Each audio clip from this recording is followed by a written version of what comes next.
지지부진한 신불산 케이블카 사업을 민자 사업에서 공공개발로 전환하고 노선도 변경하기로 했습니다. 멸종 위기 종인 수달이 7년째 태화강에서 서식하고 있는 것으로 확인됐으며 삭과 너구리, 큰고니 등도 무인 카메라에 포착됐습니다.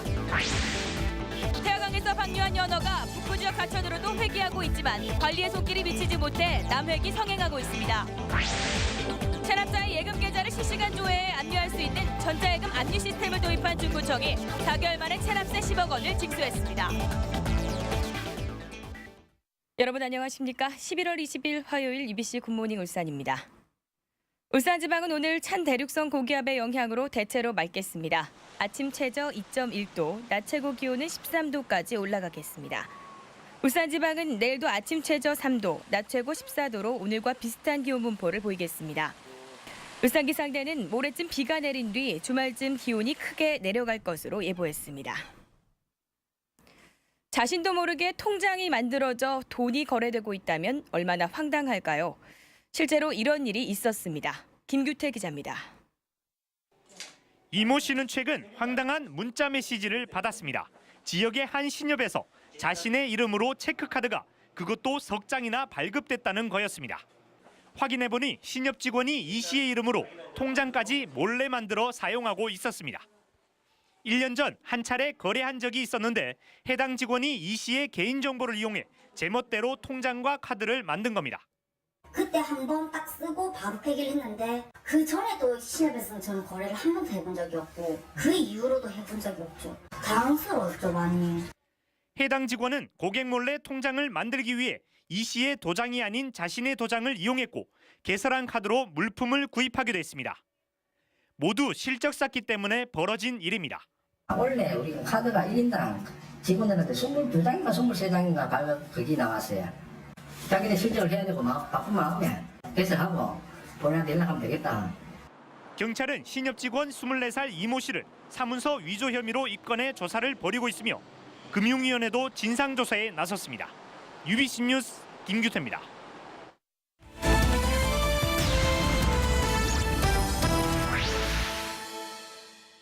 울산시가 그동안 민자 사업으로 추진하던 신불산 케이블카 사업을 공공개발로 전환하는 방안을 검토하기로 했습니다. 울산도 케이블카 사업이 본 궤도에 오를 것인지 그리고 남은 과제는 무엇인지 김익현, 이다루 두 기자가 차례로 보도합니다. 아름다운 한려 수도를 내려다볼 수 있는 경남 통영시의 통영 케이블카. 공공개발 방식으로 지난 2008년 운행을 시작한 뒤 해마다 20-30억 원의 흑자를 내고 있습니다. 10년 넘게 지지부진한 신불산 케이블카 사업을 공공개발로 추진하자고 하는 서울주 지역 주민들의 모델입니다. 주민들은 2,000명이 넘는 서명을 받아 울산시와 울주군이 공공개발을 추진해달라고 촉구했습니다. 민영이 지금 현재 너무 장기화가 되니까 이렇게 해서는 안 되겠다. 지금은 지역 전체를 봤을 때는 공연이 되더라도 좀 해줬으면 좋겠다. 케이블카 노선 변경도 건의했습니다. 이른바 알박기로 부지 매입이 힘들 것으로 예상되는 기존 노선 대신 부담이 적은 등옥온천 출발 노선으로 바꾸자는 겁니다. 민간 쪽에 계속 기회를 줬지만은 3년 4년 그냥 흘러가기 때문에 공영 방법 이런 부분에 대해서 포함해서 검토를 하겠습니다. 예. 노선 변경에 따라 행정 절차를 다시 밟아야 하지만 공공개발 방식으로 추진한다면 큰 어려움은 없을 전망입니다. 경기 침체 등으로 10년 넘게 지지부진했던 신불산 케이블카 사업이 공공개발 쪽으로 가닥을 잡으면서 돌파구를 찾는 모양새입니다. 그렇다면 신불산 케이블카가 가져다줄 효과와 남은 과제는 무엇인지 이다루 기자가 보도합니다. 신불산 케이블카 사업이 공공개발로 가닥을 잡으면서 울산의 산악관광 산업에 정신호가 켜지고 있습니다. 펜션형 가족 숙박시설이 들어서는 복합 웰컴센터 부지를 활용해 주변의 관광 자원을 연계하면 20년째 공원법에 묶여 러브모텔촌으로 전락한 등옥온천지구와 함께 체령 관광이 가능하기 때문입니다. 변경이 예상되는 등옥온천 노선은 KTX 울산역에서 접근하기 좋고 억새군락지 조망권과 불고기 특구와 연계성이 뛰어나 주변 지역 개발로 연결될 수 있습니다. 따라서 나대지 상태로 수십 년째 방치된 작천과 수남 집단시설지구의 개발도 활기를 띨 전망입니다. 관리가 좀 민간 부분보다는 잘 될 가능성이 있고 앞으로 산악 스포츠 메카로 영향을 받을 하지만 환경훼손 논란은 풀어야 할 과제입니다. 등호온천 노선은 신불산 정상과 가까워 경관훼손 논란에 휩싸일 수 있고 케이블카 건설은 어쩔 수 없이 산림 일부를 훼손해야 하기 때문입니다. 하지만 도로를 닦는 것과 비교하면 케이블카 설치가 산림 훼손을 줄이는 대안이라는 점을 환경단체도 알고 있는 만큼 해결책도 있다는 분석입니다. 앞으로 공영개발로 추진되는 로프웨이 사업은 그동안 침체된 지역의 관광단지를 활성화시키고 산재된 관광단지를 하나로 묶어주는 연결고리 역할을 할 것으로 기대되고 있습니다. UBC 뉴스 이다루입니다. 태화강에서 방류한 연어 가운데 일부가 길을 잃고 북구 지역 하천으로 회귀하고 있는 것으로 확인됐습니다. 문제는 태화강 연어처럼 보호를 받지 못해 불법 포획되고 있다는 겁니다. 윤경재 기자입니다. 북구 정자동의 한 하천, 고요한 물웅덩이 구석에 팔뚝만한 물고기 한 마리가 미동도 없이 숨어 있습니다. 대나무로 건드리자 웅덩이 속을 힘차게 헤엄치는 물고기. 산란을 마쳤는지 군데군데 비늘이 벗겨졌지만 분명 연어입니다. 태화강에서 방류한 연어는 동해와 오호츠크해를 거슬러 알래스카 연안인 베링 해협까지 갔다 되돌아옵니다. 태화강으로 가던 연어들 가운데 일부가 경로에서 이탈해 지형이 비슷한 정자천으로 회귀하고 있는 겁니다. 정자천의 연어들도 태화강 연어들처럼 지난달 말부터 돌아오기 시작했습니다.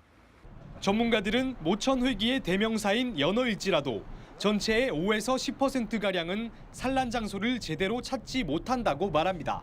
북으로 찾아가는데 일부만 그렇게 자기 집을 못 찾아가는 거죠. 실험을 하다 보니까 그렇게 발견된 건 동해안에도 그런 경우가 있고요. 문제는 태화강과는 달리 이 같은 소규모 하천에선 연어 보호 활동이 전혀 이루어지지 않는 바람에 불법 포획이 버젓이 이루어지고 있다는 겁니다. 이를 증명하듯 하천 곳곳엔 연어를 잡아 장만한 뒤 버린 뼈가 눈에 띕니다. 우리가 본 게 한 연어 한 마리 됐어요. 거기도 이만서 해서 연어가 너무 컸어. 그런 게 다 잡아가고. 태화강이 연어의 고향으로 각광받고 있지만 일부 길 잃은 연어들은 불법 포획꾼들의 먹잇감이 되고 있습니다. UBC 뉴스 윤경재입니다. 태화강 전역에서 멸종위기 종인 수달과 삭 그리고 너구리가 동시에 관찰됐습니다. 생태계의 보고라는 말이 어색하지 않게 됐습니다. 조윤호 기자의 보도입니다. 멸종위기종 위급인 살기, 바위 사이로 살금살금 다가갑니다. 먹이를 찾는가 싶더니 불빛에 놀라 몸을 바짝 일으킵니다. 하루가 지났습니다.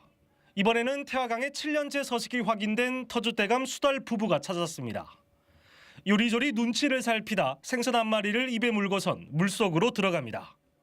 수달과 삭기 발견된 바위입니다. 태화강에서 우리나라 생태계의 최상위 포식자인 수달과 삭기 동시에 발견되기는 이번이 처음입니다.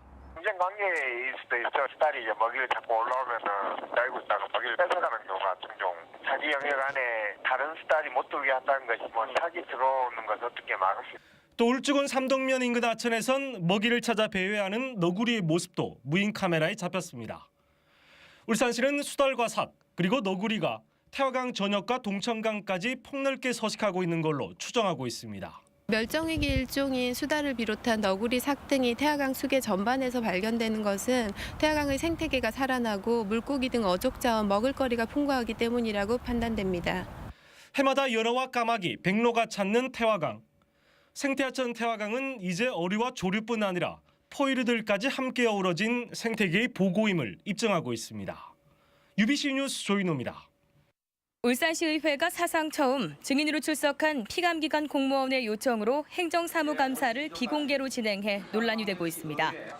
민원이 발생했거나 자료 제출을 소홀히 한 2개 초등학교 교장을 증인으로 불러 행정사무감사를 연 울산시의회 교육위원회는 조사 내용이 학생들에게 알려지지 않도록 노력해야 한다는 교원 예우에 관한 규정을 들어 교장들이 비공개 감사를 요구하자 이를 받아들였습니다. 이에 대해 일부에서는 학부모와 시민의 알 권리를 고려하지 않은 판단이라는 지적이 나오고 있습니다. 보강토 옹벽공사에 대한 안전성이 확보될 때까지 보강토 옹벽공법은 중단돼야 한다는 주장이 나왔습니다. 김진영 시의원은 어제 행정사무감사에서 붕괴 사고가 난 울산 외고와 오토밸리로 옹벽 모두 보강토 옹벽공법을 사용했다며 이같이 주장했고 이에 대해 울산시는 공법 채택에 신중을 기하겠다는 답변이었습니다. 또 김종무 시의원은 울산시가 올해 3억 7천만 원 상당의 컴퓨터 360대를 구매하면서 경쟁 입찰 방식 대신 조달 구매 방식을 선택해 결과적으로 예산을 낭비했다고 지적했습니다. 다음은 경제 소식 알아보는 경제 이모저모입니다. 올 들어 지난 3분기까지 현대자동차의 누적 영업이익률은 11.08%, 자동차 부문 영업이익률은 10.91%를 기록했습니다. 이는 세계 최고 수준인 BMW에 거의 근접하는 기록으로 현대자동차가 품질을 향상시키고 제값받기 전략을 편 결과로 풀이됩니다.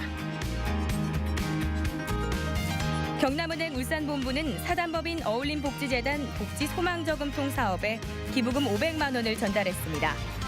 복지소망저금통 사업은 어울림복지재단이 초등학교를 대상으로 저금통을 배포해 모금한 기금으로 결식아동을 돕는 복지문화 사업입니다. 울산농협지역본부는 김장물가 안정을 위해 진장동 농협유통센터와 단위농협 등 7곳에 김장채소 직거래 장터를 마련했습니다. 오는 23일까지 운영되는 직거래 장터에서는 산지 직거래를 통해 배추 등 18가지 김장 품목을 시중 가격보다 10% 이상 저렴하게 공급하고 있습니다. 소주업체인 무학이 대표 제품인 좋은데이의 광고 모델을 교체해 새로운 광고 캠페인을 선보였습니다. 무학은 이번 캠페인은 좋은데이의 강점 중 지리산 상청 안판수를 중점적으로 강조했다고 밝혔습니다. 울산시는 지난달 말 현재 울산의 총 인구가 116만 4천 명으로 지난해 같은 기간에 비해 1% 증가했다고 밝혔습니다. 이는 전국 평균 증가율 0.4%보다 높고 16개 시도 중 인천, 경기, 제주 다음으로 높은 것입니다. 울산 지역 구군별로는 동구가 1.8%, 울주군이 1.5% 늘어났으며 남구와 북구는 0.8%, 그리고 중구는 0.2% 증가에 그쳤습니다. 성폭력 피해자 상담 지원 기관인 울산 해바라기 센터에 지난 1년 동안 모두 754건의 피해 신고가 접수된 것으로 나타났습니다. 이는 전국 6개 해바라기 센터 가운데 부산에 이어 두 번째로 많은 것입니다. 류경민 시의원은 해바라기 센터 외에 다른 상담소나 경찰 접수분까지 포함하면 성폭력 피해가 훨씬 많을 것으로 보인다며 이들을 위한 보호시설이 확충돼야 한다고 지적했습니다. 밀양경찰서는 택시만을 골라 금품을 훔친 17살 김모군을 구속하고 달아난 17살 김모군은 쫓고 있습니다. 이들은 지난달 26일 중구 성남동의 한 병원 건물 앞 도로에 주차된 54살 김모 씨의 택시에서 현금 4만 원을 훔치는 등 지난달 말부터 울산과 경남 지역 택시 21대에서 현금 200만 원을 훔친 혐의를 받고 있습니다. 이들은 환기를 위해 유리창을 조금 내려둔 택시만 골라 범행을 저질렀고 범행 장면이 담긴 블랙박스를 훼손한 것으로 드러났습니다. 일선경찰서 생활안전과의 여성청소년계가 여성청소년과로 격상됩니다.